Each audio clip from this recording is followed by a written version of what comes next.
Bonjour à tous et content de vous retrouver. Aujourd'hui, on va parler de solitude. La solitude, on en parle beaucoup, on voit beaucoup d'articles en parler en ce moment liés au confinement. Et c'est un sujet dont la gravité nous a poussé à vouloir partager autour de ça. Et d'abord, il faut mesurer l'ampleur des dégâts causés par la solitude. Et en lisant un article récemment, j'ai lu que selon des travaux qui ont été présentés à l'association de psychologie américaine à Washington, ces travaux ont démontré que dans plusieurs pays, la solitude tuerait au moins autant que l'obésité, voire plus à long terme. Et donc cette étude soulignait que l'isolement social était lié à des maladies, à des risques de maladies de longue durée. La deuxième chose qui m'a interpellé, c'est un autre article que j'ai lu et qui parlait, lui, de la réalité de la souffrance qui est liée à l'isolement et à la solitude. Et cet article montrait comment des chercheurs ont regardé les zones du cerveau qui étaient activées lorsque quelqu'un souffrait de rejet ou de solitude, et ils se sont rendus compte en fait que notre cerveau était câblé pour être en relation avec d'autres personnes. Et notamment, ils se sont rendus compte que les zones du cerveau qui sont atteintes quand on souffre de solitude ou de rejet sont les mêmes qui s'allument quand on marche sur un Lego. Alors je ne sais pas si vous avez déjà marché sur un Lego, mais ça fait mal. Et ces chercheurs ont été capables de montrer en fait que le cerveau réagit de la même manière et qu'il y a une souffrance physique qui est liée à l'isolement et au rejet social. Alors pour cadrer nos discussions, celle qui viendra dans cette vidéo et puis celle qu'on aura en groupe de maison, je vous propose de faire plusieurs distinctions. La première distinction, c'est celle de distinguer entre une solitude objective, c'est le fait d'être seul, et une solitude subjective, c'est le fait de se sentir seul. Et elles sont souvent liées, mais pas forcément en fait. On peut par exemple se sentir seul au milieu d'une foule ou se sentir seul alors qu'on est accompagné. On va aussi vouloir distinguer la solitude choisie. Ça, c'est quand nous-mêmes nous choisissons de nous isoler. Mais aussi la solitude subie, c'est quand nous sommes rejetés ou quand nous subissons un isolement. Et dans ce canevas, on va parler des deux, mais on va surtout parler de la solitude subie, subjective. On se sent isolé et ça nous fait du mal. Alors, je voudrais aborder maintenant avec vous la première des 5 pistes qu'on va voir ensemble dans les groupes de maison. Et la première des 5 pistes, en fait, pour penser la solitude, qui va nous servir là encore de cadre pour réfléchir à ce thème, c'est le fait que Dieu nous a créés pour être en relation avec lui et pour être en relation avec les autres.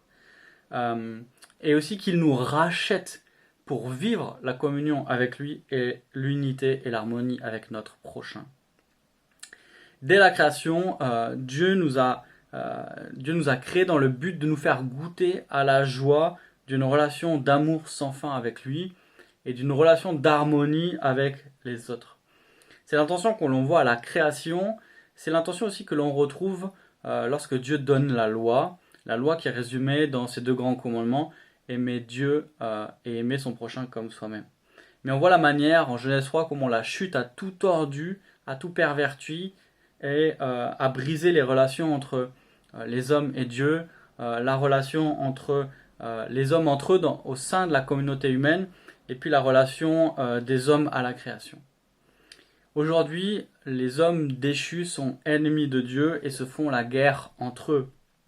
L'harmonie, la paix qui devait caractériser toutes nos relations, que ce soit avec Dieu ou que ce soit avec les autres, ont laissé place à l'indifférence, à la rébellion, à la méchanceté et à la violence.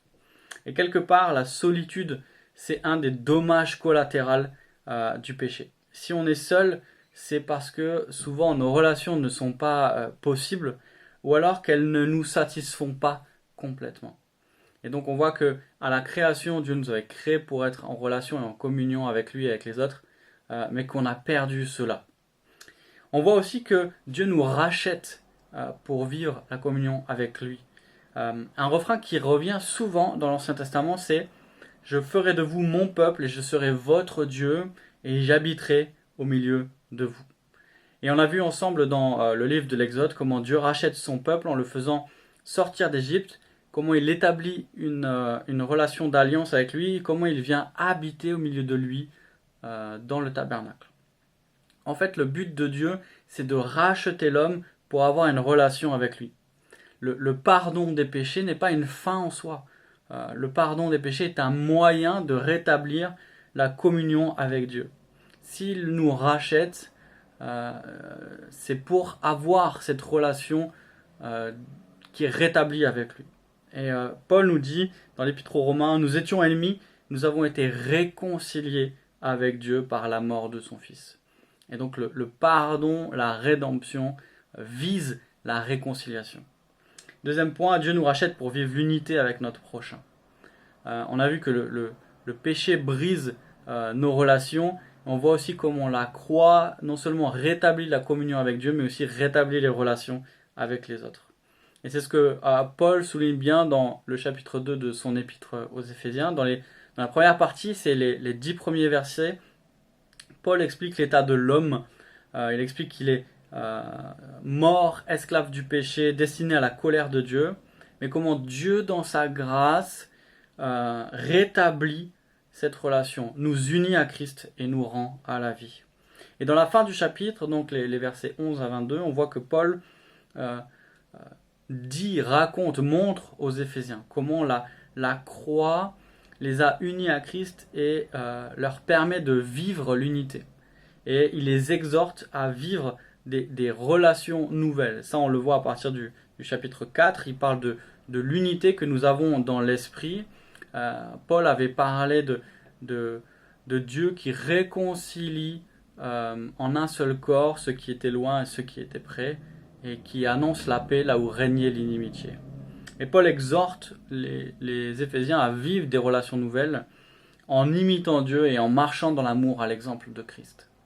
Et donc on voit dans ce chapitre 2 et un peu plus loin au chapitre 4, la manière dont c'est la grâce de Dieu qui nous permet d'avoir une relation rétablie, une communion avec Dieu et des relations nouvelles avec les autres. Pour conclure, je dirais que la solitude est un sujet de société grave, qu'on doit réfléchir et qu'on doit agir sur ce sujet. On doit considérer les enjeux de société qu'elle suscite. Mais on doit aussi réaliser que la solitude est un problème qui a des racines spirituelles. On vit et on souffre de la solitude à cause du péché. Et que la croix nous permet de retrouver ce pourquoi nous avons été créés, c'est-à-dire une communion parfaite avec Dieu et des relations de paix et d'harmonie avec les autres. Et dans nos groupes de maison, je vous propose qu'on aborde quelques pistes.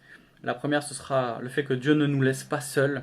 Le deuxième, que Dieu a fait de nous un membre de son corps. Ensuite, que Dieu se sert de la solitude pour nous rapprocher de lui. Et enfin, qu'un jour, nous serons pour toujours dans la présence glorieuse de Dieu. Et j'aimerais vous laisser avec cette question, en attendant de nous retrouver dans les groupes de maison. La Bible dit que Dieu ne nous laisse pas seuls. Est-ce qu'il y a des passages, est-ce qu'il y a des promesses de l'Écriture qui vous encouragent particulièrement dans ce sens et qui vous rappellent la présence de Dieu à vos côtés? J'espère qu'on pourra discuter de tout cela ensemble. À très bientôt. Merci.